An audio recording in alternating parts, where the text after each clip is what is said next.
get started because we have a lot to cover. And again, I encourage those that are on the call today to ask questions, to make it specific to your learning. But I'm also going to give examples as I go for those that are on, that are going to watch the recording and want to see very specific examples.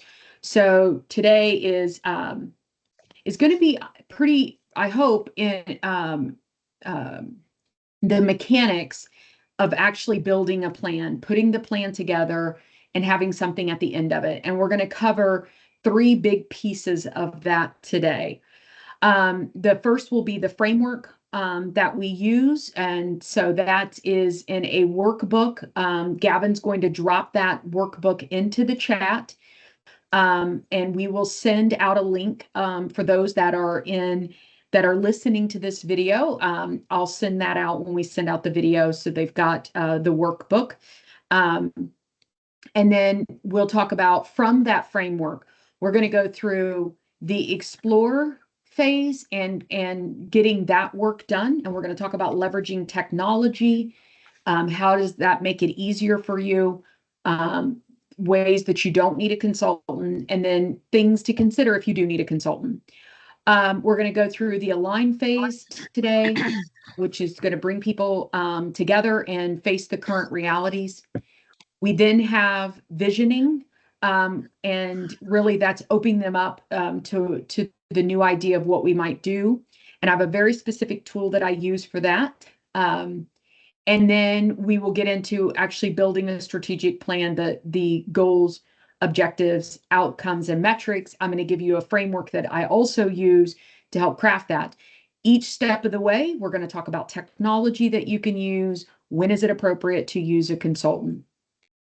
For those that are just to take a look back on what we did last week, we focused on really three big things, which is this organization growing? And if so, what does that look like? And we're going to start with, why is that important today? It connects directly to the explore phase and essentially as you go forward. So it's such a pivotal question. We also talked about the strategy. So what is our way to win? And I'm going to put that in perspective of another nonprofit. Actually, we've got two case studies we're going to kind of work through today. And then we talked about a strategic plan, which is actually the roadmap to fulfilling the growth that you chose, or the strategy that was selected. Not every organization is going to be in growth mode, and that's okay. It's deciding if we are or not trying to grow. And grow could be, we need to grow revenue by diversifying our revenue sources. Growth could be, we're going to grow our footprint and be located in other counties or serve a different community. Growth could be, we're going to offer new programs that are going to that will support a different group of people that we've not supported in the past. I gave very specific examples of each one of those. Strategy is really what's going to make us unique or different, and it essentially answers, why would a donor or the government or whomever want to invest in us? So that's where we started and last week, and that's where we're going to pick up this week. So hopefully everybody can see my screen. No one's on camera, and that's okay. You don't need to be on camera. But if you can't see my screen, drop it in chat. Just like with last week, Gavin is here to manage chat to help you, and I will be guiding us through the process through Mural. So today, in the visioning or the framing framework that we use is in your workbook. So hopefully everybody's clicked the workbook. If you're late to join, the workbook is in the chat. If you don't see it, just drop a chat message to Gavin and he will provide it to you. I'm going to go through each piece, but it's helpful if you can write notes. But if you don't have it and you just have a notebook, that's perfectly fine too. Because there will be things that I'm going to share with you that are not in that workbook. They are things that you're going to want to write down if they're important to you. So our process is multiple steps. And the first step is to explore. And that is to what we do what we call an environmental scan. And I'm going to get into the details of that, what it means to look at the past, core competencies, the current state and industry, and really decide if an organization is changing or transforming. And that's a really important and pivotal question. Are we just changing what we do, or are we completely transforming into something else? And that can be hard to answer. And we'll talk a little bit about what that looks like. Actually, Dana, your organization may be in transformation. You might be doing something radically different, for example, than you did in the past, just the way you might go about it. So just, again, it helps to frame the rest of the work if we know if we're transforming, going to do something different, or we're just changing, tweaking what we already do. The second phase is the alignment phase. The alignment is coming to gain agreement on our current realities and what are the constraints and conditions that we're faced with that we learned from the explore phase.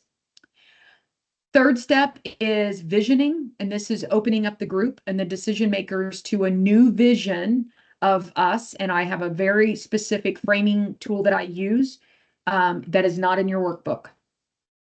The fourth step is the strategy and actually defining what we're going to do different, and or how we're going to position ourselves with our donors as to why they should invest with us. And it's the mechanics of beginning to develop the strategic plan. So that's what we're going to cover in our discussion today. We're going to look at a public school as as like a case study. So I want to start with giving a little bit of why this is important from the growth and strategy phase and why it matters. So our case study that I'll refer back to a few times today is this public school that decides their aim is growth. So how do we grow? It's going to be increased enrollment of students. So how do we plan to increase enrollment? Are we going to go after online learning? Are we going to try to attract students from outside of our county that parents will drive them in? This strategy landed on innovative educational experience. They want to offer something unique and different. So they're not going to go out and purposely say, we are going to target the county north of us. Instead, they're going to say, we have enough students within our county that if they want an innovative educational experience, they're going to choose us versus going to a county school or an online school. It's very intentional because it's going to impact the rest of the research that they do. So this piece is really important to most organizations, not 100%. Like you're going to still be able to do a strategic plan without saying, yep, we're going to grow, or we're not, or we have a strategy, or we don't. You could still do it, and you're going to see that as you go forward. But this brings a lot of clarity to the future work that you do.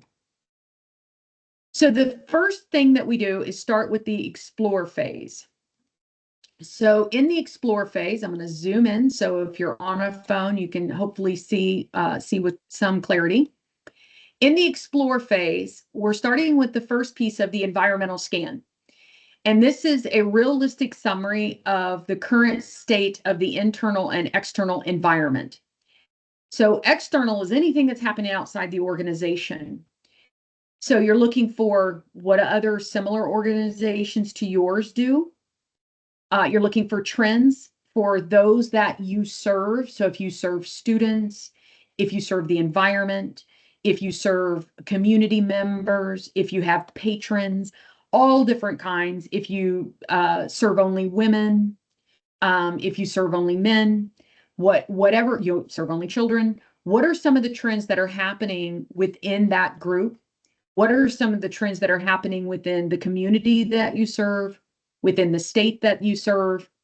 You're looking overall for what are the trends.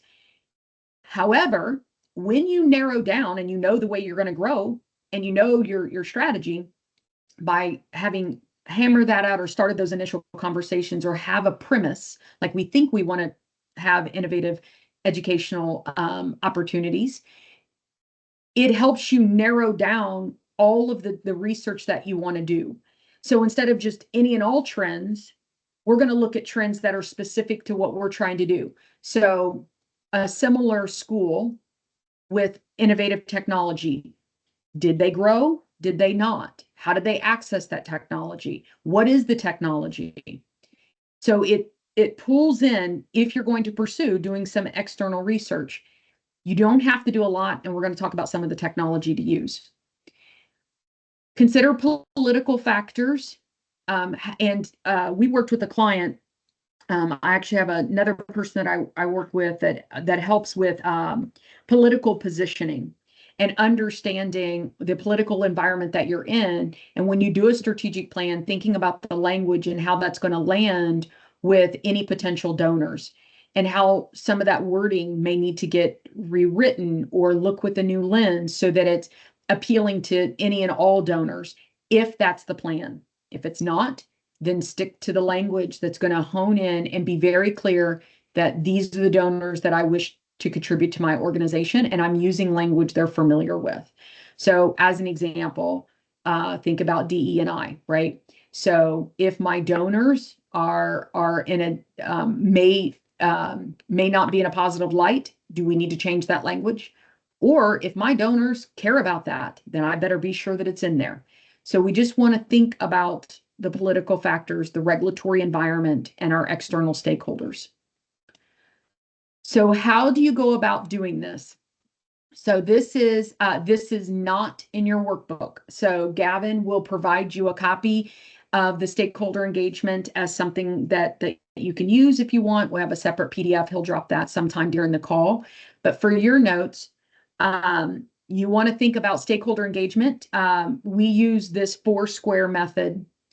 So we look at different stakeholders, and we essentially work with the client to place them into one of these 4 buckets. If we're deciding who do we want to talk to, who's most important in this process, who's maybe less important and maybe just need to know that we're going to do this, but they don't need to be involved.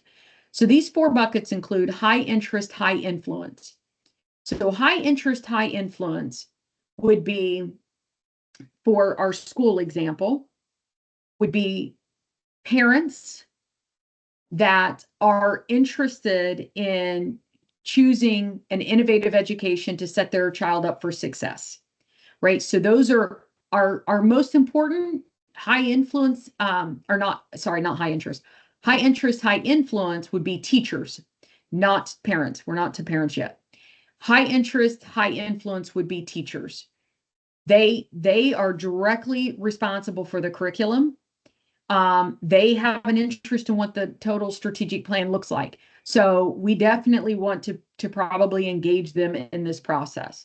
So you're thinking about, for your organization, who is those people that are high interest, high influence? That could be donors. That could be the constituents that you serve. It can be not just an individual donor, but it could be a donor organization like the Community Foundation, for example. Then you have high interest, low influence. So high interest but low influence could be ancillary organizations that are really interested in the direction you're going, but they don't have a lot of influence in what ends up happening. So you're going to inform them, but may not engage them, probably not. Low interest, low influence. These are people that are not interested in your organization. They're traditional community members. They don't engage in your services. They don't donate to you. They may be 2 touch points away from the influence of whatever you do. So you want to rule those people out right out of the gate. So this is what we mean when we say, are you going to do a big community survey? Is everybody's voice carries equal weight? Do we really need everybody? Are they all have high influence or not? This helps you narrow down who do we want to talk to. Low interest, high influence. This is the parents in our case example.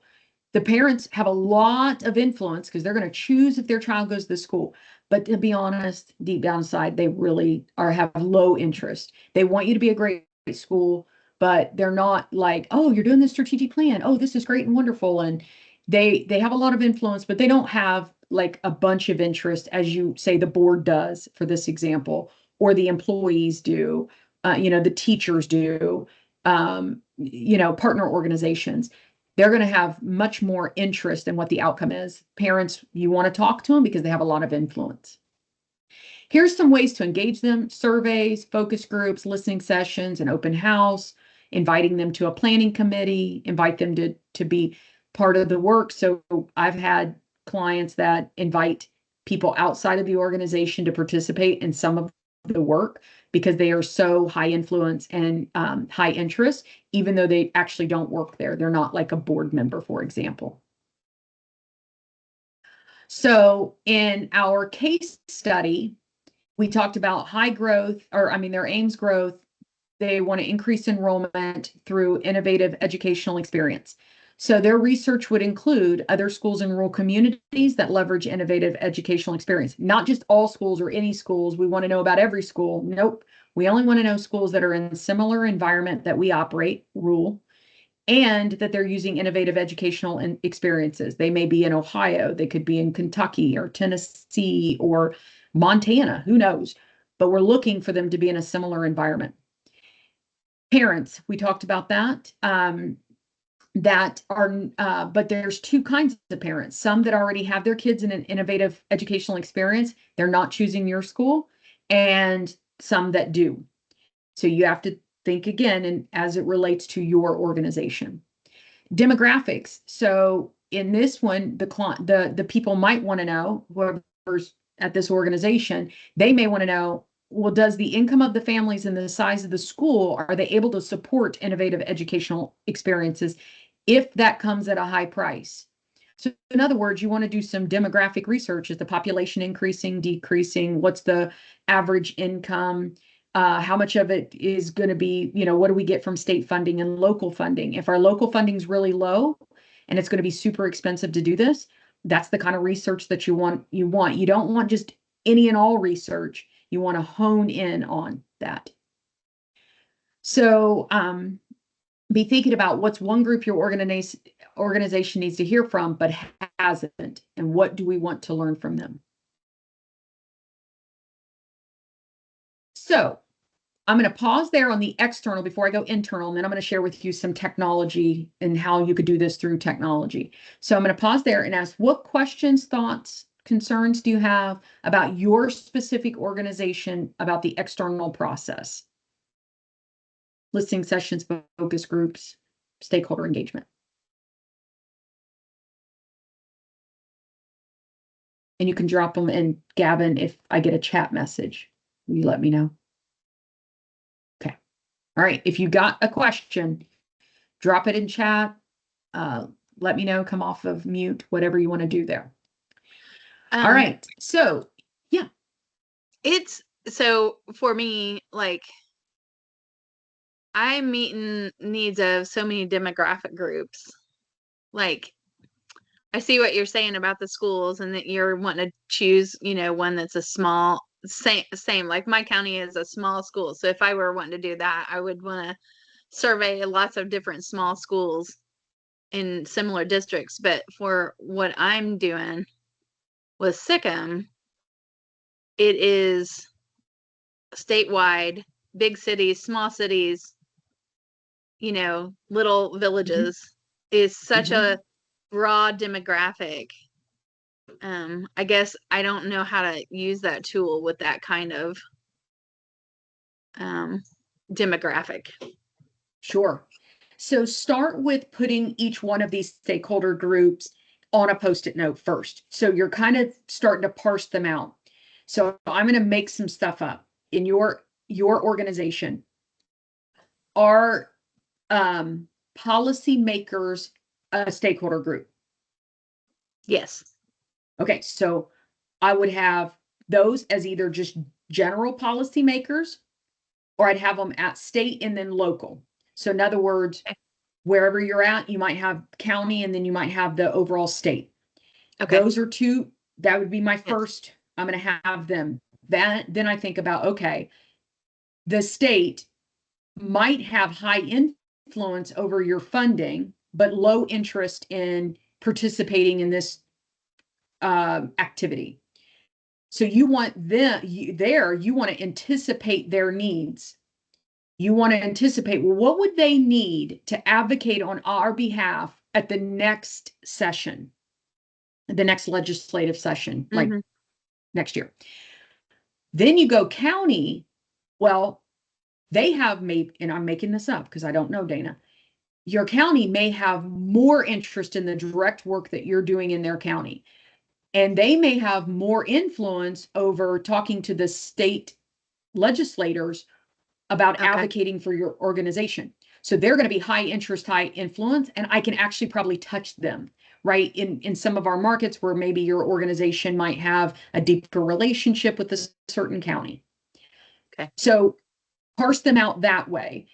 And then you might want to do your donors in the same fashion. Can an individual donor donate to your organization? Yes. Okay. So individual donors versus what are other places you get funding from? The Nature Conservancy, NRCS, which are NRCS is a government funding. ATV is a Department of Defense funding. That grant comes from there. So both of those entities would be your low interest, high influence. Right. I doubt that they would want to, I could be wrong, but in my experience, they typically don't want to participate. Correct. Like I work, but I still need to know what's going on and anticipate their needs. Right. But then we have like soil and water conservation districts who actually work with our local SISMAs, which are the grassroots groups that we're forming all over the state. Yep. So they're also donors, but they also participate a little more. They're more involved in the decision making. They're more involved with volunteers. High interest, high influence. Yes. Yep. Those are your high interest, high influence. But you take your Post-it notes and you're separating them out by that, right? Like, okay. And I think you said you were all thinking about maybe doing some partnerships to fulfill some of this where you might have been fulfilling some of it before. Yes. Those are going to be your high interest, high influence, because you definitely want to hear from what, and I'm going to make something up. Is this a burden to them? Are they worried about their own finances? That kind of stuff. Right. And the next part of that is, well, how do we best listen to them? So if they're a low interest, high influence, you're going to anticipate their needs and you're thinking about pushing communication to them if needed. So this would be our final strategic plan needs to speak to these state agencies and federal agencies that fund us. I'm going to attach it to the grant application. So we have to be mindful of that. We won't get to talk to them.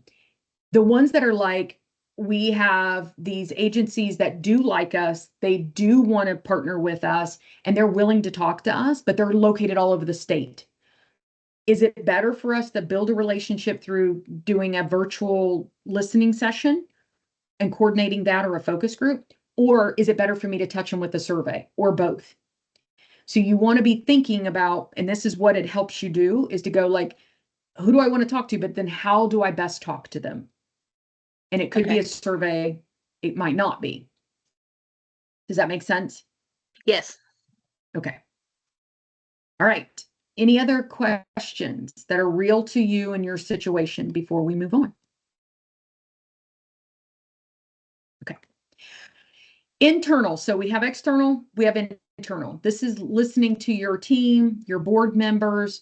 This is analyzing capacity and capabilities, financial review. This is operations, org structure, culture.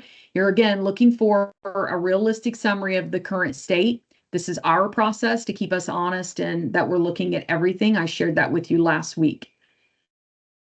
So for our case study, they're going to ask not just any questions, but they want to ask about employees, yes, retention, culture, but they also want to ask about innovation. So if I'm Dana, I want to ask about partnerships with external organizations. What are their concerns that they have?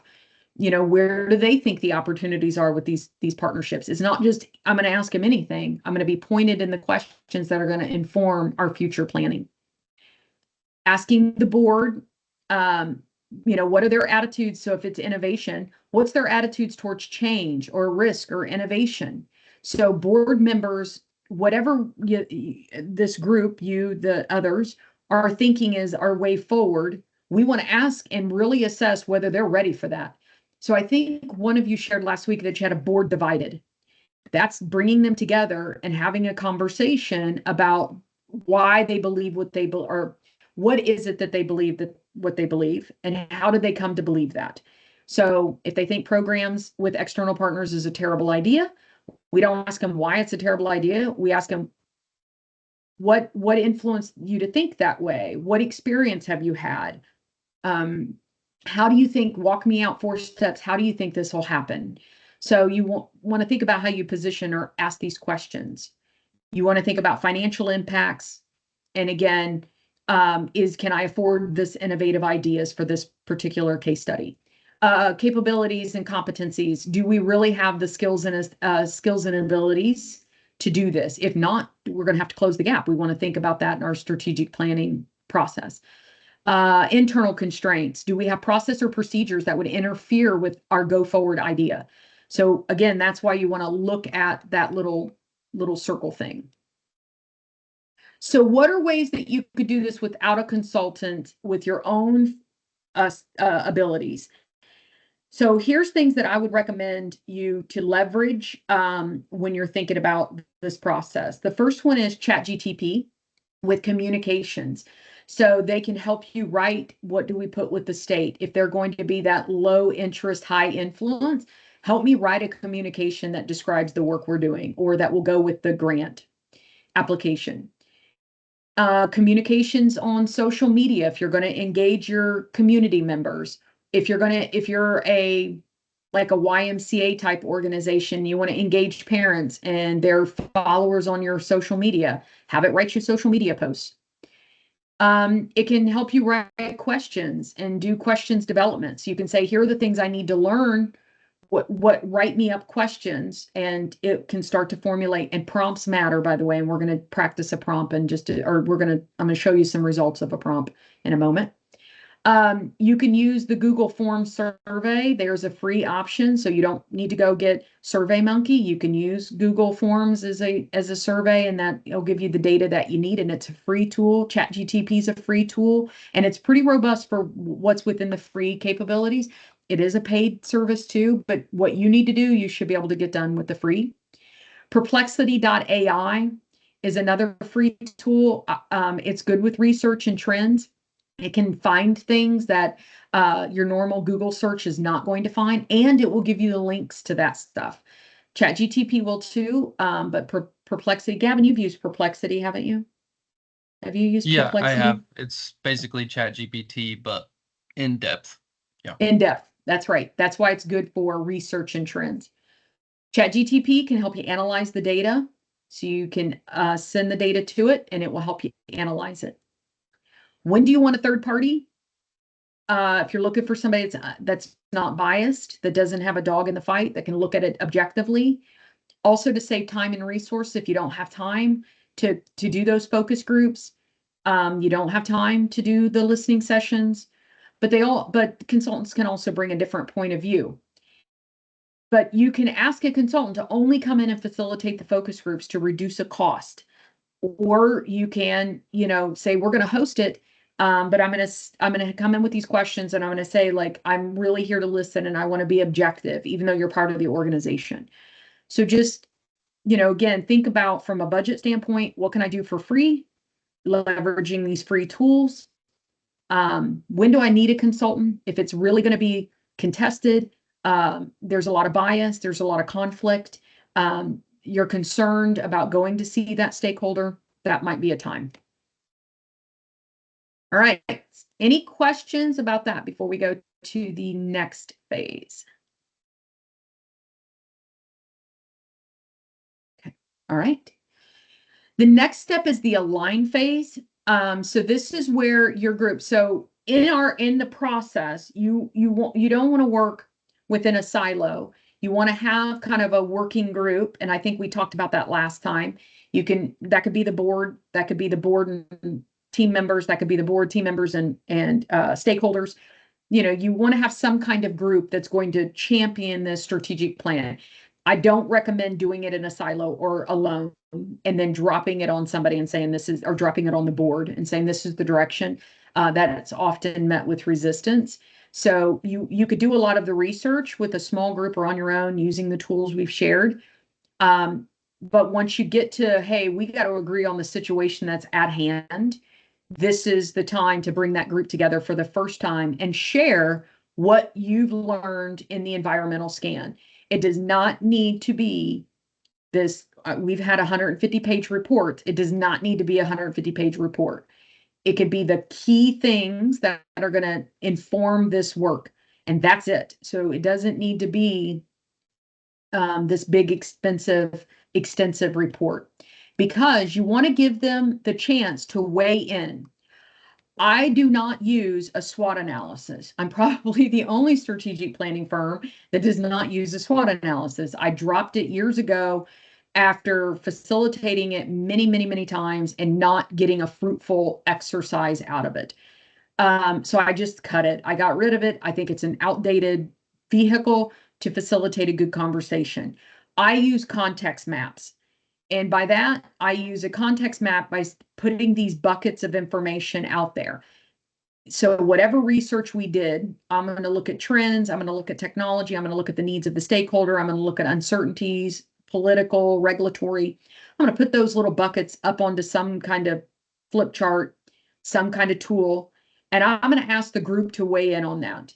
Is this working for or against us? You can use the idea of the SWOT in that, but to just do the 4 square and a SWOT and like, what are all of our strengths? I have found that answer is not, the answers given are not fruitful. They're not deep enough. They don't really get you where you want to go. So my preference is a context map. But if you say, I think I could do a SWOT analysis, by all means, this is the time to use it, is when they are going to agree on the current realities of the organization before they move forward. In this process, you're looking to gain agreement on what's real that you're up against, and not, you're not looking for lip service.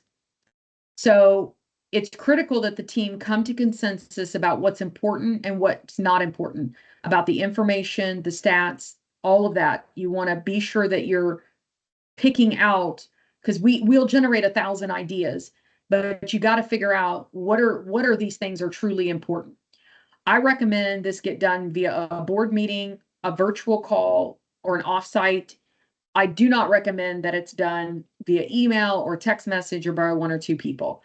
You want to try to this is where you begin to build some interest in putting together this plan. So for our this case study, what they might have learned is that they already had some of the assets, tools, and funding that would aid the innovative educational experiences, but they had challenges internally with the team believing they had the skills and abilities to do it. They had some change resistance within their leadership team in this example. So you want that stuff to come out of these conversations. You want to figure out, again, let's agree to what we're up against. So I'm going to pause there, and that takes us to the end of just we've done some of the, oh wait, before I pause though, let me give you some tools ideas. Leverage technology, the free virtual, so I'm using a software that's paid, but you don't have to pay for something if you want to use Microsoft Whiteboard or Miro. Both of those are free. They have free services in them. Microsoft Whiteboard, especially if you're already familiar with Microsoft. But you can also just use a Google Doc. That's fine too, to let people do it virtually. ChatGPT can generate questions that are relevant to the report that challenge the group. So you can ask it to generate some questions that you're going to conduct this activity. What are some questions you should ask? If you're thinking, well, is this the time I want to engage a third party? It's really about navigating the hard conversation. So giving space, and allowing people to say hard things. Facilitators are often a neutral third party, and they're skilled at being able to bring out the hard conversations. Also, they can help with connecting the dots to the bigger picture. And if you don't have time, they can help save the time of having to do it. They can bring some experience on consensus building. But you can do these things on your own without a consultant, just through preparing for the meeting and coming with questions and having some an intention on what you want to get out of the conversation that's going to cue you up for the plan. All right, I'm going to pause and just ask, what questions, thoughts, concerns do you have before we get into the visioning, the last two pieces of our time today? What questions do you have?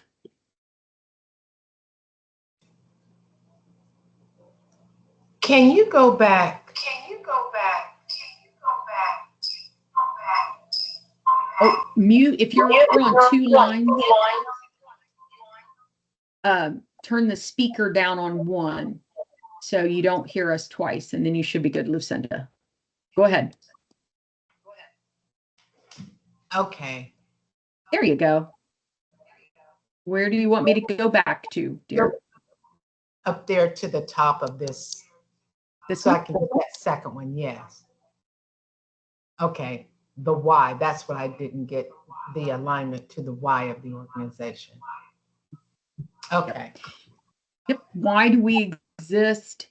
And are the trends telling? So a couple of years ago, I actually worked with a client that ended up closing the organization, because when we did this exercise of context mapping and they went back to why do we exist, the trends indicated that they were no longer needed. So when we conducted the environmental scan, and it was not, we actually just facilitated the conversation because the members knew all of the components, right? Like we didn't have to go out and do a bunch of research for them. We just showed up and helped with the conversation. But when they went back to the why and they looked at the current realities, they said, we don't need to exist. There are plenty of other organizations that are doing what we're doing. We're competing with them on funding. We've been in business, we've been around for like 50 years or 70 years. It was a long time. We don't need to be here anymore. And there was crying. There was a lot of concern. There were people that had been on that board for decades. It was difficult, but they arrived at that decision, not through a recommendation from a consultant, but from their own lived experiences and understanding of the environment, what they were up against. So you again want that to be a good, fruitful conversation. Right. Thank you. You're welcome. Okay, so on to the next piece. Now this is where it can be a little harder to land in a spot. So I'm going to give you a tool that I personally use that you're not going to find elsewhere. And so this is where we kind of go, okay, we know all this stuff. Now we're going to turn and say, what do we want to become? Based on the current realities, based on what we know, do we need a new vision or mission? I'm going to be honest with you. I do not use vision and missions, and I rarely ever rewrite them for a client. It's got to be a specific ask. We use a North Star because it encapsulates both of these things, and we use an identity statement to push us forward to help in the next part of the conversation. I'm not advocating for you not to have a vision and mission. I'm just saying our practice is found that it's not we kind of get stuck in the bigger picture of things and what do we actually want to do. So I'm going to walk you through an example here. This is a different one, but this is in your workbook. So an example of a typical mission statement for a nonprofit would be, this is for one that offers sustainable yard waste solutions. To provide free or nearly free eco-friendly waste management solutions that help low-income communities reduce their environmental impact. So that's their mission. I'm going to provide free or nearly free eco-friendly waste management solutions to help low-income families reduce their environmental impact. Okay. Vision is for that future looking for communities to thrive in harmony in nature. If I was working with this, thank you, Jerry. If I was working with this client, I would tell them, just keep those. That's okay. That's fine. But if we want to go really big, what's the North Star? Like what's the pull, the emotional pull? The North Star that pulls us forward, being a global leader in eco-conscious waste management helps to ensure our children, grandchildren, and future generations continue to enjoy a healthy planet. Oh, I should say planet. Gavin, catch that so I can notify Dan to update the guide for next week. It is this commitment that guides our decisions and work every single day. So it kind of zooms out a little bit bigger and kind of paints a bigger picture. This allows a client for us in our work to kind of get bigger, a little bit bigger and a little bit bigger. So I look at these three things, and if you only have the vision and mission, that's okay. I look at these three things and I start to help them identify an identity statement. And this is not in your workbook. So this is something you'll want to write down. And then Gavin, if you put me a note, remind me and I'll get you a copy of this to give to them. I did not queue you up for that. I'm sorry. Sounds good. Yep. An identity statement. So here's how this works. An identity statement answers who, what, why, and how of your organization, and it uses the following framework. This is a great discussion for you to have with the folks that are going to help you build this, because it will be a springboard to when you actually put the plan together. So here is, so if I go and I scroll up, I can start to answer that. I can answer this as whatever the name of this organization is, which I don't have, but that's fine. You know, eco-friendly waste management company exists to what? To provide free and nearly free eco-friendly waste management solutions to who? Low-income communities in wherever and here they're saying in the world, they could start in a state or in a county, wherever. So that why? So that future generations enjoy a healthy planet. So why is this important? Because these are distinctions that you want to begin to make. You want to remind, why do we exist? What are we going to do? This is important if you're going to make a transition. So for Dana, this might be, we operated the programs, but now we exist to facilitate the programs, right? So you're making a transition. This is a way for the group to start to generate ideas. The way I do this is I usually give them a bunch of sticky notes and I let them start to fill out that sentence using their vision, their mission. And if we did a North Star, I let them have all three of those. And then I start to like really get clear. Let's get it further clear, because you can count on us to do that by.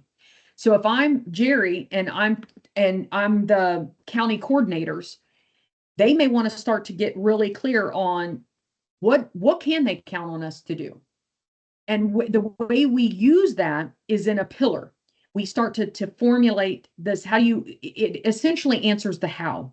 You can count on us to do that by, you can count on us to do, this is how we do this, whatever phrasing you want to use, but it's going to bucket each one of the pieces of work.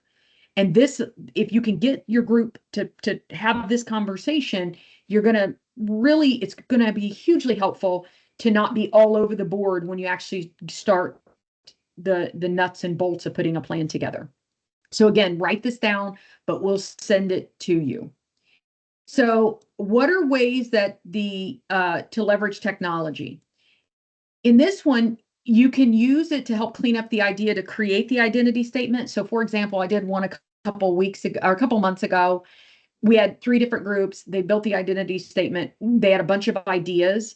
You can take those ideas and then put them in and then let ChatGPT, using the framework, you got to put that in the prompt and you got to give it all your notes. but let it start to put some stuff together. Then you can edit it from there, because it's probably not going to be right the first time, or at least that's not been my experience. It's never right the first time. But you can, you don't have to do so much of the heavy lifting, but you still honor the group's work. If you're thinking, is this a time I need a third party? Third party can bring out ideas and challenge the group to be bigger and bolder. Also, again, there's no bias, but you don't need a consultant, because you got a framework and you just want them to fill out the framework, because that again will springboard to the next piece of work. So I'm going to pause there and ask what are your thoughts, your experience? What concerns do you have about doing this within your own organization before we actually go to building a plan?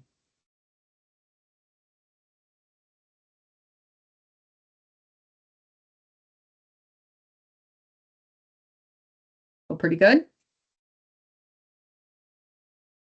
Okay. All right. If you change your mind and you want to ask a question, please do, or put it in chat, and Gavin, you'll alert me if there's something in there. All right. So now in your workbook, we have moved to building the plan. So this is where you're going to want to take some notes again on what matters to you, what you should have, what you shouldn't have. So the very first question that we started with, or one of the first probably 5 questions in session 1, was, how am I going to use this plan? Who is the audience of this plan? That helps us know how much detail we want. So in your workbook, you have this page, and it lists all of the components that can be in a strategic plan. These now, in our work, for us to hit every single one of these, it takes months. We've had some that go on for 18 months to really get all of the detail. You might not need that. You might not need that level of detail. So you understanding how you're going to use it.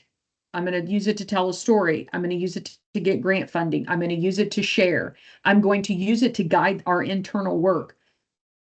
The only thing that I say is the bare minimum of what you want to get out of the plan is that it's going to help you make decisions. It's going to tell you what to do and what not to do. And I'm going to give you a very good example of that. And I'm going to show you a couple plans of clients that we've done work for that their plan is out in the public square. So I can share it with you because it's out on the internet.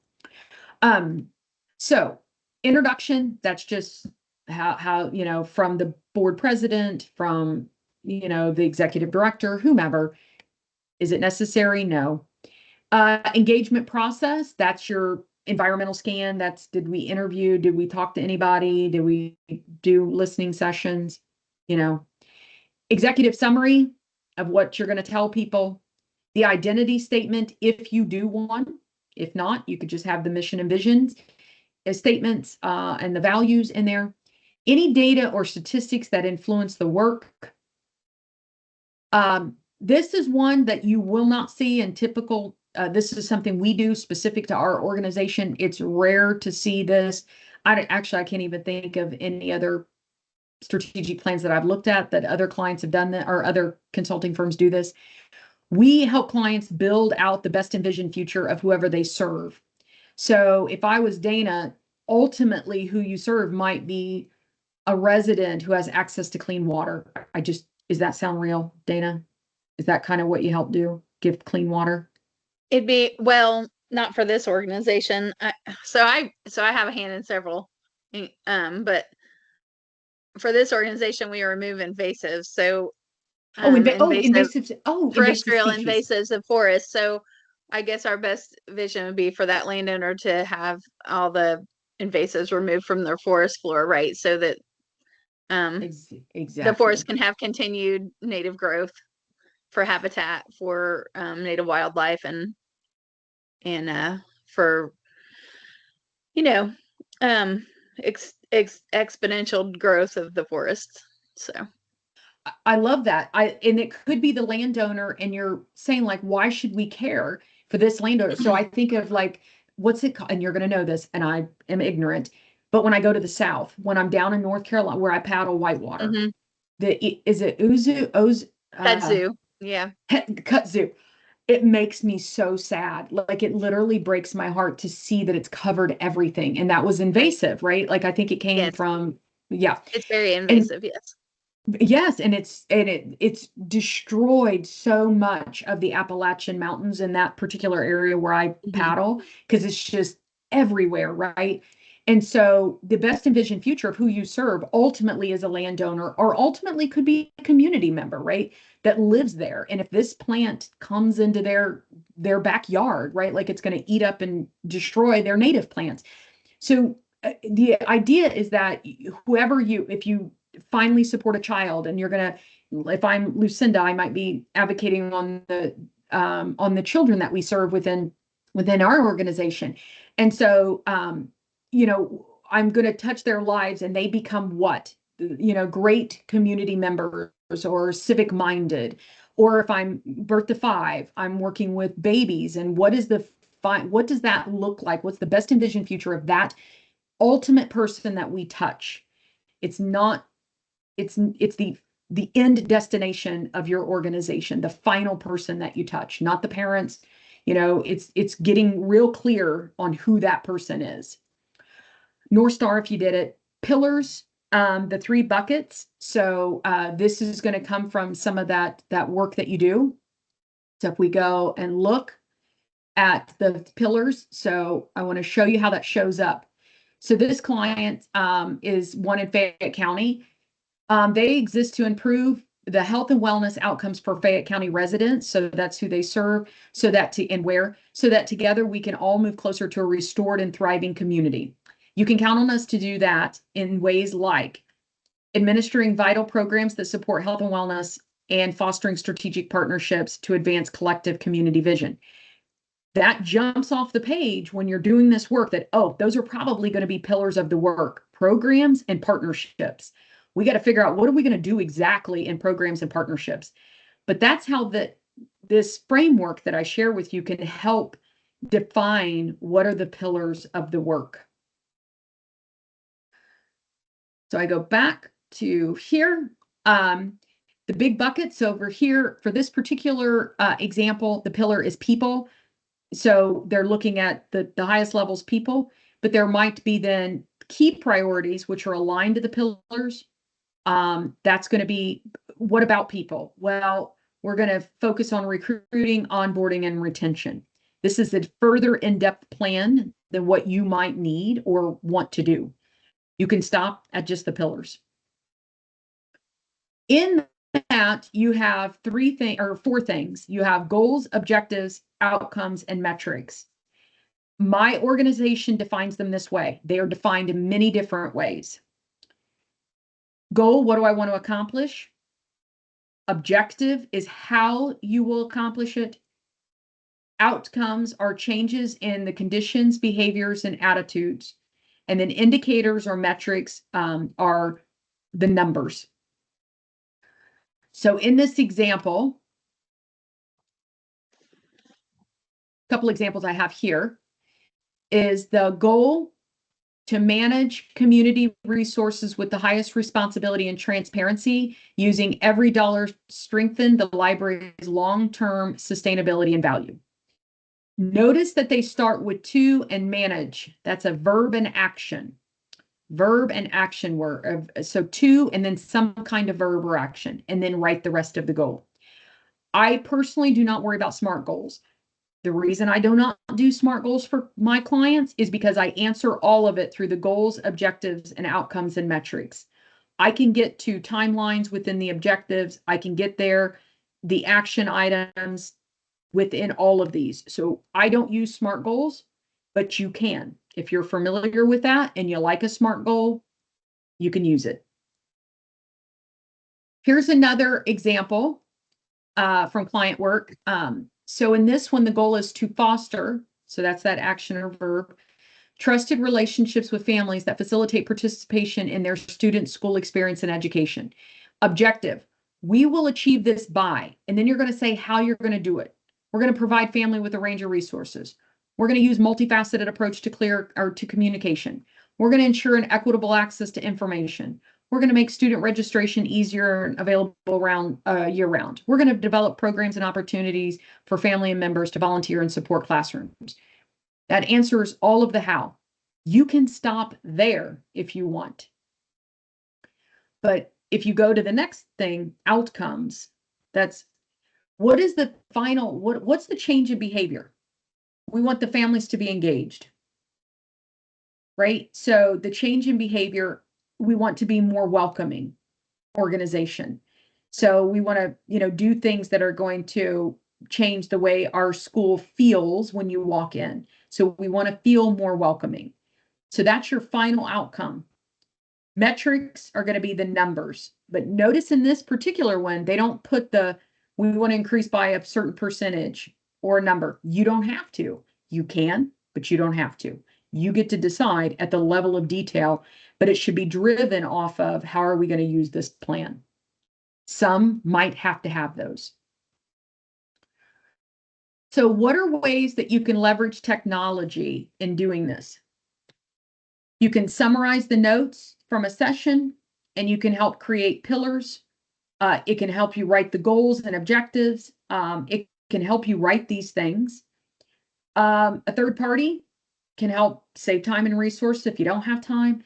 They have experience on the right level of information, how to craft it.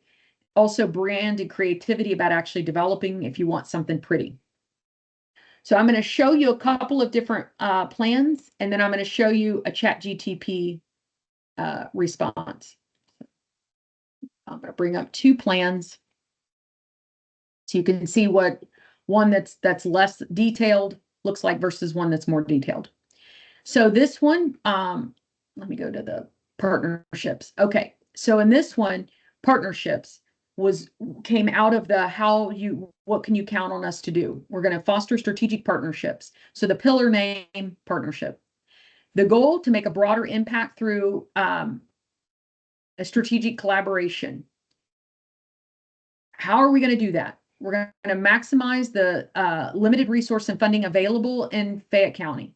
So to make a broader impact through collaboration, we got to do that through these partnerships by maximizing these limited resources. Our approach, so how they're going to go about doing this work, is act as a connector, partner, facilitator. How do we know if we're successful? We're going to increase the number of funded partnerships. Super, super simple. Not a lot of heavy lifting on writing this. It's meant to bring clarity. It's meant to have some flexibility in it, but yet give clear guidance. Their goal was, we need more guidance for what are we actually doing. This one I will pull to way down here. We covered it. Goal, objectives, outcomes, and metrics. Way more detail, but not to the level of going to have increase by the percentage. We didn't put those numbers in there. That was they didn't want that level of detail. So two different plans, much different in the level of detail that works for them, that will still guide the organization. So let's take a look at ChatGTP. So I typed in this prompt. My organization provides eco-conscious waste management to low-income families with the goal of ensuring future generations have a healthy planet. My team came together and agreed we would do this through partnership with local eco-friendly waste management companies so we can scale. We also agreed that we would offer education programs through local community organizations that would work in low-income communities. We'll do this by having eco-conscious board members and the team that's committed to this mission, using the strategic planning frameworks from organizations like Stratavise Consulting. So I'm telling it where to get a resource to look at, and then I uploaded it. Generate me 3 pillars for our strategic plan. Keep the pillars 1 to 2 words. So what it came up with, looking at some of our models, is partnership, education, and stewardship. And then it took attempt at kind of writing what that would mean. So when I say that you leverage the tool to help you narrow down or take all those notes, this is a great tool to do that, and it'll save you a lot of heavy lifting and a lot of funding having to go out and hire a consultant that will help sort through this. So I'm going to pause there and ask, what are your thoughts on this particular approach? Is this helpful to see it live time? What it can do?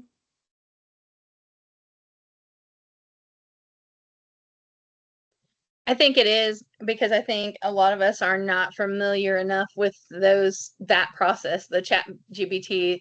It's new enough. There's still a fear factor Oh yeah. of using it effectively, right?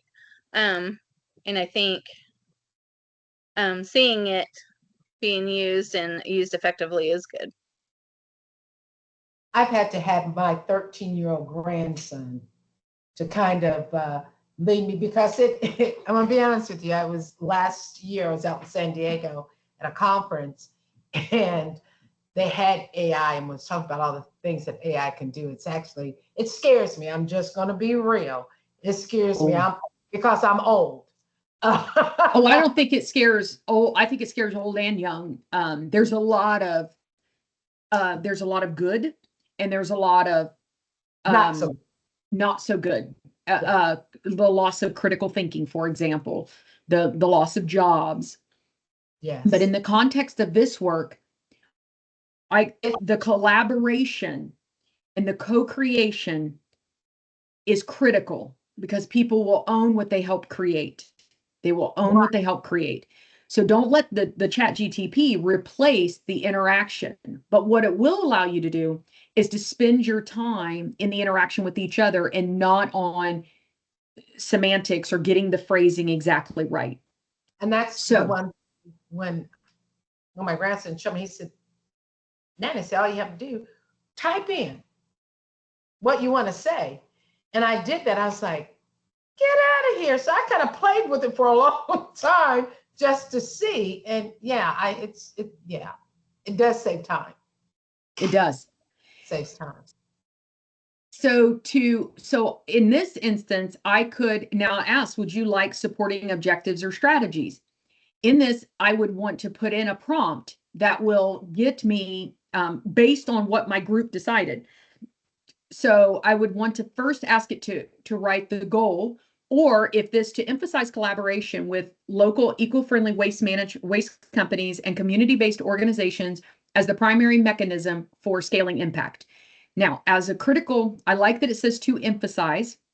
So I like that it's phrased in that, and it picked that up, hopefully off of some of our other plans that I uploaded in there. But I don't like mechanism. Like, that word is not, like, that's not casual, and I would not want that in a plan, right? Like, that's very cold. It's just not what I would want. So I would ask that to rewrite that. I like the emphasize of collaboration with these companies, but replace primary mechanism for scaling impact to more casual language. So I'm just going to see what it does when I do that. So I'm going to say, let's start with number 1, partnership. I like to emphasize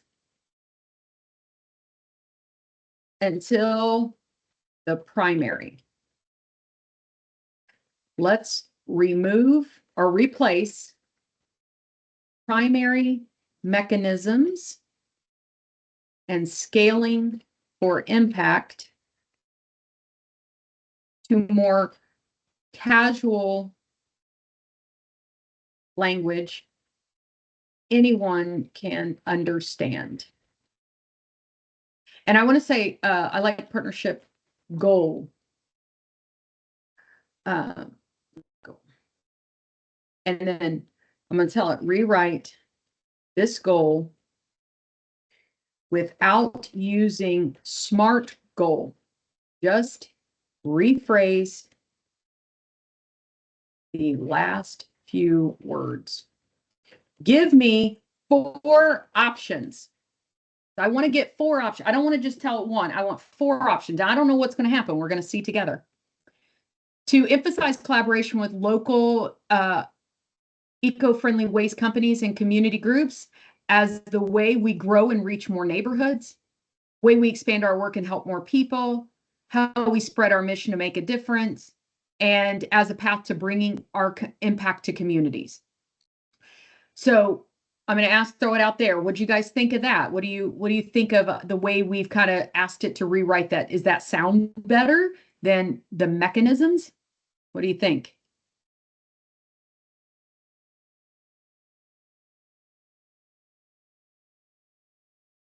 Yes. Okay. Yeah. Yeah. Much better. And so much friendlier. Yes, I agree. So this is where you, again, using the tool that you want to kind of go back and forth. And I did just a short demonstration, but once you have your meeting notes or you kind of tackle, and again, if you're doing this for a while, maybe you just tackle one pillar at a time with the group, and then you come back and you refine it. But what I tell clients is be careful of the semantics, because we can get in a decision loop and we don't want to exit because we're worried about the semantics. The idea, the ultimate is, who is the audience? Is this readable to them? And what does this give me guidance? So when I go back to this, what this little organization is going to do, oh, sorry, right here. I want to scroll up. They're going to be in partnership. They're going to offer education. So if somebody contacted this eco-friendly organization and said, hey, do you want to start offering some outlandish thing that's not related to partnership or education, I know that this is not a partnership. They want us to take on the work, and it's not an education program. I don't want to do it. Or if they say, hey, will you start serving high income families? Well, this tells me no, that we serve low income families. So when I say it's to be used as a decision-making tool, that's the way that that's what I'm talking about. All right, so that brings us to the end of today's session. So you have all of the components to building the plan and different ways that you can use technology and consultants if you want throughout the process. The things that I would encourage you to do is check out the identity statement as a way to help frame that conversation, and then decide what are the key components we need if you're in the planning process. If you have a current plan, it's a great way to say what's missing. Is there clarity? Should we rewrite these goals, that objectives? So next session, let me pull up what we'll do on the next one. So in the next session, we're going to focus on activation. So this is, how do we actually implement the plan? How do we start to live it? How do we communicate it? I will say to you, in all of my years, and I've been at this a very, very long time, and I used to have to implement strategic plans in my corporate life. Where people fall down is the execution implementation side. They can get a plan done, but then it's can we enact it? And many of the things I've shared with you lead you up to being successful with that. That is clarity of what we're doing and why we're doing it through all of those questions I provided to you at this session 1. Are we growing? What's our strategy? How are we going to use this plan? What do we need to ask? Who do we need to ask?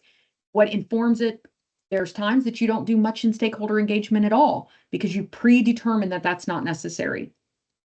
What do you do to co-create it? You got to work with the group. You've got to ask tough questions. You've got to allow space for conflict and dissenting opinions to eventually come to consensus. You've got to make space and time for those conversations. By doing all these things, you're going to lead up to, okay, now we have a pretty plan. How do we implement it? And that'll be our last session, is how do I communicate it with stakeholders? How do I keep it alive? What are some of the best practices? And you'll get a workbook for that. Okay. All right. Last time we finished before 1:30. Today we're coming at 1:15 because a lot of content. So I would say next week we'll probably finish between 1 and 1:15. But be on the lookout for an email for the link, and then you'll get the workbook once you log in. So I want to pause there and ask what questions you have before you get released back into the wild to go do awesome things. I just want to say, Marley, thank you so much. This is it's I needed this. Good. I needed this, and I appreciate you doing this. I really do. So I think thank you. now is the time. There's so much changing that now's the time to get clarity. So yes, and I've shared literally my exact process, every tool I have in my tool belt, I've shared with you. And I will share my next round of tools in total transparency. And I do believe that you could do this without a consultant, that you can do this on your own through the process that I'm sharing with you. And if you do need help, you can ask for just the help that you need instead of having this big contract. So, all right. Thank you. You are very welcome. Hopefully, Jerry, you can make it to your dentist appointment. And I will see you all next Thursday for our last session. Have a great rest of your week. You too.